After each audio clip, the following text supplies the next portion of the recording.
So the running gear that I had chosen for the Zephyr was a ZRX 1200 swing arm, which is slightly shorter than the original, which really helps with the way it looks. I mean, it needed a shorter wheelbase to help cornering, because yes, that's why. Not because it just actually, the ZRX arm fits, looks cool, is relatively cheap, and just happens to be a little bit shorter. That might change. I've had some availability possibly of aftermarket, but in all honesty, the ZRX arm really does look nice in the back of a Zephyr 1100 with a 6-inch. Well, the one that I've seen that I've based a lot of the stance on had 5.5-inch rim with a 180 tyre. I've done the measurements. Worst case scenario, 520 chain. I can run the 6-inch tyre with a 190 or a 200 section rear tyre. So nothing really out of the ordinary there. Now, the bit that started this resurgence in the build is a bit of horse trading. Got me some Japanese aftermarket forged aluminium rims. Now, these are off a Honda, so it's not the best. It makes it a little bit more difficult, and I just can't tell people that I have Honda parts, but they're aftermarket, so it doesn't matter. Now, the front end I'm probably going to use is my ZX14R radial brake front end. The yokes are actually factory yokes. I will probably modify. They're actually quite beefy. They're off a Yamaha 1800 Warrior. That's right. Factory yokes, quite beefy.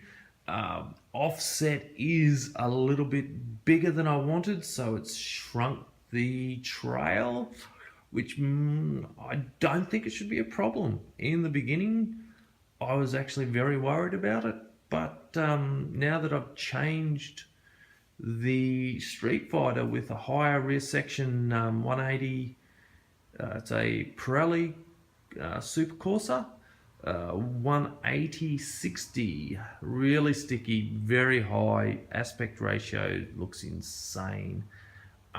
Sat it up on its nose. It already had the GSXR 1000 shock in it that was longer than standard, so it's already sitting up in the ass, and I thought I'd hate it, but actually it's quite a hoot to ride.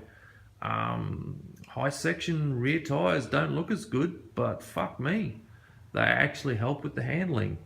I've got a set of the Tokia radials, and I've got a set of the Nissan to choose from. My original thoughts were the Tokias because they didn't have the fluffy little fins in the side, but the Nissans have grown on me with this combo.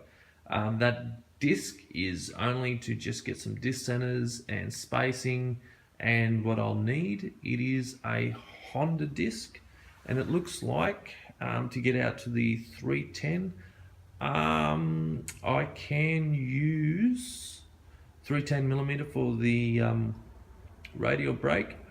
I can use Honda Blackbird with some nice aftermarket wave. There's not a huge selection, a little bit of machining on the disc or the carrier, one of the two, but these rims, being aftermarket Japanese, are 3-piece, so all of them are basically. They just interchange the ends, so it makes it easy to either machine them or just take the disc out. I think it's a Miller side. It's not a great deal. It doesn't need to be done at the moment. This is just proving that it all bolts together.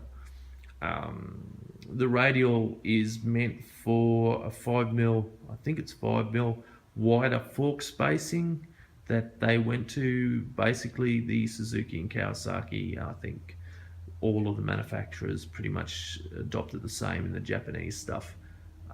So it goes out 5 extra mil, but that's nothing. That's a down in here. It's maybe a spacer, but really I've just got some wheel spacers to do. There's not a great deal to make that work. Just as a packaged as it is. Now, the rear becomes more of an issue. The standard disc is hideously large. I mean, hideously large. Almost 300 millimeters, to be honest. Oh, and just looks like a bag of ass. And aftermarket, you've got no choice. The other thing that I could do is go to a 320 front disc, and then probably some of the European style I can get in the right bolt pattern. The offset is slightly different, needs some spacing, but none of that's terribly difficult as well. I can go to 320 and it opens up the aftermarket. That is another option. I'll keep that open, but none of them in aftermarket or any of it will fit this. And I'm not going to look, it just looks arse. You've got this beautiful big rim and you're going to put a big disc in here. It doesn't need it. You don't need enough of that rear brake. Hayabusa Gen 1, the ZRX, they all use around the 240 millimeter. That's more than you need. I've actually, when I brought the arm, I made sure I got the hanger, the caliper, and the torsion bar axle as well, just made it easier. Now, these rims have 30mm bearings in it, and the spacers were all down to 25mm axle, which is pretty much the norm for modern bikes. This bike being late 90s, early 2000s, and still some of these style bikes now is a 20mm axle.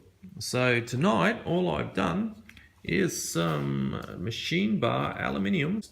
Now, the reason that these builds take so long is a lot of times these bushes I've machined up are actually just junk. I've machined them up to be able to take my measurements. So you spend the time machining them and you throw them away. It machines so much better. 6061 is alright on the mill, but when you put it on a manual lathe, it just feels like cheese. I personally don't like it. A lot of people do use it and get great results, and there's nothing ever wrong with it. I'm lazy. I like machine bar for spacers and things like that because having done machining professionally, there's one thing I know about it. It sucks ass. Oh yes, says the man with big lathe and mill, because you know what? They are cool and they have their uses. So to make this work and make it work with a smaller disc, I am going to probably have to remachine this piece and make a new one. I could try to find a aftermarket one. Well, it's the manufacturer, which is Exact. Let's have a look here. It's a Japanese brand. This is the Exact 2. I've not seen too many of them outside. I don't know if I mentioned, but I did some horse trading and ended up with them. Now,